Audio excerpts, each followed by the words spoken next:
یہ سردیوں کی ایک قہر بھری رات تھی۔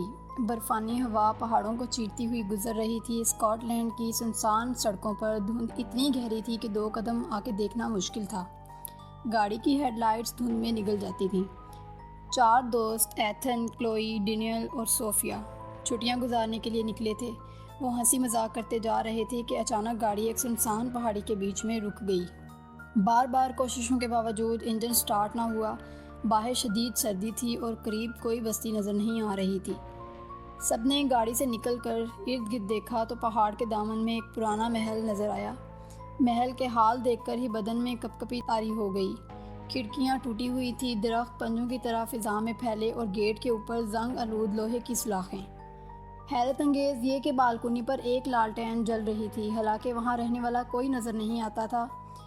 کلوئی سہمی ہوئی آواز میں بولی، یار یہ جگہ عجیب لگ رہی ہے، ہمیں یہاں نہیں جانا چاہیے۔ ڈینیل نے جواب دیا، اگر یہیں نہ رکے تو رات کھلے آسمان تلے مرنا پڑے گا، اندر چلتے ہیں، صبح تک گزارا کر لیں گے۔ وہ چاروں گیٹ دھکیل کر اندر گئے تو گیٹ نے خوفناک چرچراہٹ کی آواز نکالی جیسے کوئی صدیوں بعد جاگا ہو۔ محل کے دروازے پر پہنچے تو وہاں کے ماحول کو اور بھی ڈراؤنا تھا۔ ہوا یوں چل رہی تھی جیسے کسی نے اندر سے آہیں بھری ہوں۔ دروازہ جیسے ہی کھلا بوسیدہ بدبو کا جھونکا ان پر پڑا۔ اندر اندھیرا، جمی ہوئی دھول اور ایسا احساس جیسے یہ جگہ کبھی انسانوں کی تھی ہی نہیں۔ حال میں قدم رکھتے ہی ان کے ٹارچ کی روشنی ٹوٹی ہوئی جہاڑ فانوس پر پڑی۔ دیواروں پر لگی پرانی تصویریں جن میں سخت چہروں والے لوگ تھے، بلکہ یوں گھور رہے تھے جیسے جیتے جاگتے ہوں۔ صوفیہ نے اچانک ایک تصویر پر نظر ڈالی اور اسے لگا کہ اس نے پلک جھپکی۔ وہ ڈر کر پیچھے ہٹ گئی، لیکن باقی دوستوں نے کہا شاید وہم ہوگا۔ اس لمحے فائر پلیس کے پاس ایک لمبا پتلا سیاہ سایہ نمودار ہوا۔ اس کا چہرہ نہیں تھا، سب نے دیکھا اور ایک لمحے میں وہ دھوئیں میں تحلیل ہو گیا۔ کلوئی کی چیخ نکل گئی، باقی دوست اسے تھام کر آگے بڑھنے لگے۔ کوریڈور میں انہیں ایک بند دروازہ ملا جس پر پنجوں جیسے خراش کے نشان تھے۔ ایتھن نے لات مار کر دروازہ کھولا۔ اندر کا منظر دیکھ کر سب کے رونگٹے کھڑے ہو گئے۔ کمرے میں چھوٹی کرسیاں دائرے میں رکھی ہوئی تھیں، فرش پر موم بتی جمی ہوئی تھی اور درمیان میں ایک بچی کی گڑیا رکھی تھی۔ اس کی آنکھیں شیشے کی تھیں مگر ٹوٹی ہوئی۔ صوفیہ نے جھک کر اسے اٹھانے کی کوشش کی تو اچانک گڑیا کے ہونٹ کھل گئے اور مدھم آواز میں نکلا، تمہیں یہاں نہیں ہونا چاہیے۔ سب کے ہوش اڑ گئے۔ گڑیا خود بخود سرکتی ہوئی ایتھن کے پاؤں تک آ گئی۔ وہ سب پیچھے ہٹ گئے، اب ان پر خوف چھا گیا۔ محل کی دیواریں جیسے ان پر تنگ ہونے لگیں۔ کلوئی بار بار چیخ رہی تھی کہ کسی نے اس کے کندھے پر ہاتھ رکھا ہے، لیکن پیچھے کوئی نہ تھا۔ ڈینیل ایک آئینے کے سامنے آیا، اس نے اپنا عکس دیکھا مگر عکس اس پر ہنس رہا تھا، نکیلے دانت دکھا رہا تھا۔ ڈینیل کے ہاتھ کانپنے لگے۔